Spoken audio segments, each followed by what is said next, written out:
বিসমিল্লাহির রহমানির রহিম। আসসালামু আলাইকুম ওয়া রাহমাতুল্লাহ। আমি মোহাম্মদ জাহিদুল হক, ম্যানেজার ওয়ার্ল্ড ভিসার পক্ষ থেকে আপনাদের সবাইকে জানাচ্ছি আন্তরিক শুভেচ্ছা ও অভিনন্দন। আশা করি আপনারা সকলে ভালো আছেন এবং সুস্থ আছেন। আবারও চলে আসলাম আপনাদের মাঝে নতুন আরেকটি ফ্লাইটের ভিডিও নিয়ে। ভিডিওটি না টেনে দেখতে থাকুন এবং আমাদের এই ওয়ার্ল্ড ভিসার সঙ্গেই থাকুন। প্রিয় দর্শক, আপনারা জানেন যে আমরা সার্বিয়ার ফ্লাইট কিন্তু শুরু করে দিয়েছি। ইনশাআল্লাহ আপনারা দেখবেন ফ্লাইটের বন্যা বয়ে দেব। তো আপনারা যারা আমাদের কাছে ফাইল দিয়েছেন তাদের এবং যাদের ভিসা হয়েছে তাদের সবাইকেই বলবো, সবাই সবার জন্য দোয়া করবেন। তো আমি এখন যে আমাদের মাঝে আছেন, ওনার বাড়ি হচ্ছেন নাটোরে। ওনার নাম হচ্ছে আনিসুর রহমান। উনি আমাদের কাছে আসছেন ওনার ফাইলটি আজকে বুঝে নিতে। ওনার 31/8/2024 তারিখে ওনার ফ্লাইট সকাল 8:10 হযরত শাহজালাল আন্তর্জাতিক বিমানবন্দর থেকে গোয়িং টু বেলগ্রেড, সার্বিয়ার রাজধানী বেলগ্রেড। তো আমি এখন ওনার সবকিছু বুঝিয়ে দেব। তো এমডি আনিসুর রহমান, ওনার বাড়ি হচ্ছে নাটোর গুরুদাসপুর। কেউ একজন কমেন্ট করেছিলেন যে ভাই, নাটোর গুরুদাসপুরের যে আনিসুর রহমান ভাই আছেন ওনার কিন্তু আরেকটা ভিডিও রয়েছে, তো ওনার নাম্বারটা কি দেওয়া যাবে? ভাই, আপনাকে এই ভিডিওর মাধ্যমে আপনাকে বলতে চাই, এভাবে আমরা কখনো কাউকে নাম্বার দিতে পারি না। কেন দিতে পারি না? আপনারা একজন নাম্বার চাইলেন, আমরা দিয়ে দিলাম। আপনি কেমন মানুষ তা আমাদের কিন্তু জানা নাই। ওনার এখন ভিসা হয়েছে, যে কোনো পর্যায়ে যে কোনো সময় যে কোনো একটা ক্ষতির সম্মুখীন উনি হতে পারেন। এই ক্ষতিপূরণটা কে দেবে? যখন আপনি আমাদের অফিসে এসে ওনার নাম্বারটা নেবেন, আমি ওনাকে কথা বলে আপনাকে নাম্বারটা দেব, যাতে করে এই বিষয়টা রেকর্ড হয়ে থাকে যে আপনিই এসেছেন আমাদের অফিসে, আপনি নাম্বার নিয়েছেন, ক্ষতিটাও আপনি করেছেন। সুতরাং আমরা আপনাকে চাইলেই নাম্বারটা দিতে পারি নয়। তো আমি এখন বোঝাই দেব। এমডি আনিসুর রহমান, ওনার বাড়ি হচ্ছেন গুরুদাসপুর, নাটোর। ওনার পাসপোর্ট এটা, এবং পাসপোর্টে লাগানো ওনার সার্বিয়ান ভিসার কপি, এবং ওনার ম্যান পাওয়ার ক্লিয়ারেন্স কার্ড, বহির্গমন পাস কার্ড।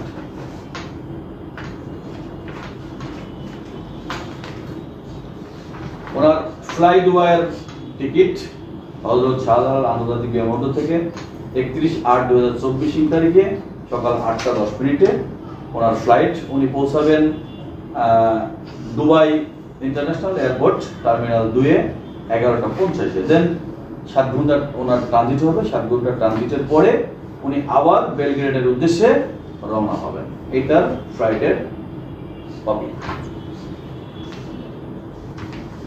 যা যা ডকুমেন্টস ওনার প্রয়োজন সেগুলোই আমরা সাধারণত দিয়ে থাকি, এবং 31 তারিখ আরো কিছুদিন লেট আছে বিধায় যদি কোনো প্রয়োজনীয় কাগজ সার্বিয়ান কোম্পানি যদি আমাদেরকে দিয়ে থাকেন, আমরা অবশ্যই তাদেরকে এগিয়ে দিতে যাব বিমানবন্দরে গিয়ে তাদেরকে সব কাগজপত্র বুঝিয়ে দেব।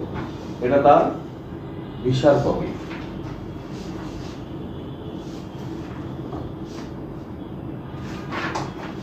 ওনার পাসপোর্টের কপি,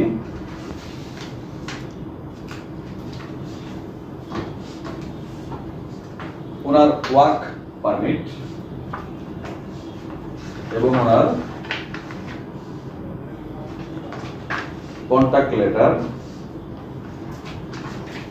কন্টাক্ট লেটারে সবকিছু লেখা আছে যে কত টাকা তার বেতন, কত কি আছে, সম্পূর্ণ কিছু কন্টাক্ট লেটারে লেখা আছে।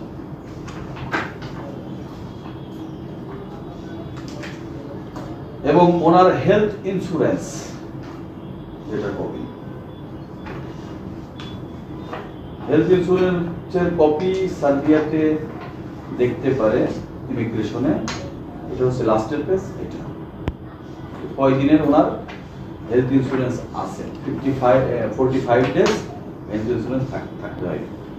ভাইজান, এই হচ্ছে আপনার সম্পূর্ণ কাগজ। তো আপনি কেমন আছেন? আলহামদুলিল্লাহ। জি, আপনি আগে কিন্তু এসেছেন আমাদের কাছে, এবং আপনি এসে আমাদের কাছে ফাইলটি জমা করেছিলেন, এবং জমা করার পরে আপনার ভিসাটি হয়েছে, এবং আপনি যখন ভিসা পেয়েছেন, যেদিন আপনি টাকা পয়সা দিতে এসেছিলেন, আপনার টাকা অনেক আগেই ক্লিয়ার হয়ে গেছে। তো আপনি একবারে এসে টাকাটা দিয়ে গেছেন।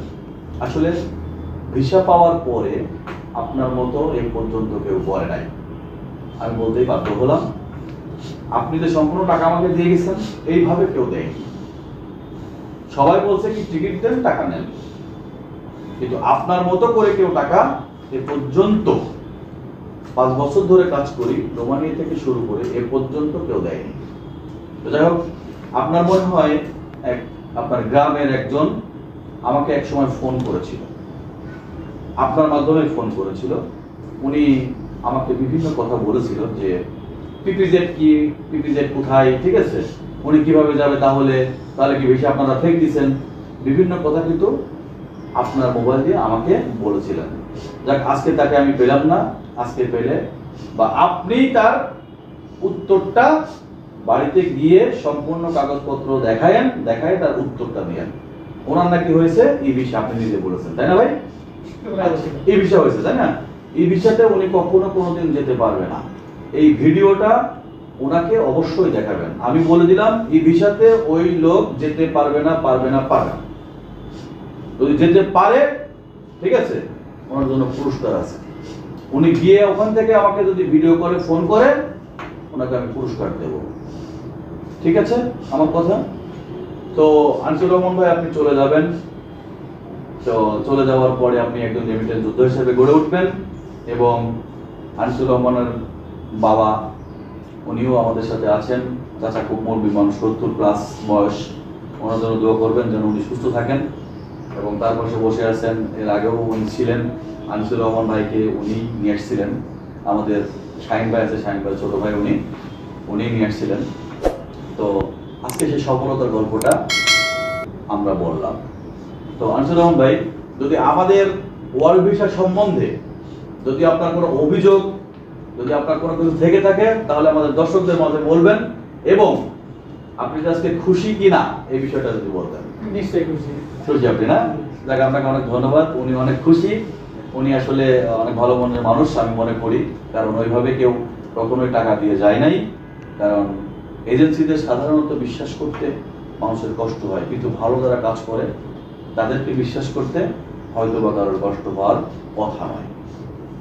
তো যাই হোক, আনিসুর রহমান ভাই, আপনি ভালো থাকবেন এবং আমাদের জন্য দোয়া করবেন। আপনি 31 তারিখে চলে যাবেন, ঠিক আছে? এবং আপনি অবশ্যই গিয়ে, আপনার বাবা তো বেঁচে আছেন এখনো, আমার বাবা নাই, আমার বাবা গত হয়ে গেছেন, উনি মারা গেছেন। তো আপনার বাবা এখনো বেঁচে আছেন, অবশ্যই সরকার থেকে বেতন পাইলে টাকা পাঠাবেন। পাঠায় আপনার বাবাকে, আপনার মা কি আছেন? আপনার মা কি বেঁচে আছেন? আমার মা বেঁচে নাই না? আপনার মা নাই, আমার বাবা নাই। আপনার বাবা যেহেতু আছেন, ঠিক আছে, বাবাকে হারাই ফেললে আপনি তখনই বুঝবেন যে আসলে কি হারালাম। যাই হোক, তো বাবার জন্য টাকা পয়সা পাঠাবেন যেন উনি একটু ভালো মন্দ খেতে পারেন, ঠিক আছে? তো সবার জন্যই দোয়া রইল, আপনারা আমাদের জন্য দোয়া করবেন। প্রিয় দর্শক, আসলে সবসময় অনিয়ারে আসলে কথা বলা সবার দ্বারা হয় না, তাই ওনাকে আর বেশি প্রশ্নও করলাম না। তো সবাই ভালো থাকবেন এবং সুস্থ থাকবেন, এবং আমাদের এই ওয়ার্ক ভিসার জন্য দোয়া করবেন যেন আমরা যাদের ফাইলটা নিয়েছি সার্বিয়ার জন্য, সবাইকে যেন সুন্দর এবং সহি সালামতে সার্বিয়াতে পাঠাতে পারি। এই প্রত্যাশায় বিদায় নিচ্ছি। আল্লাহ হাফেজ।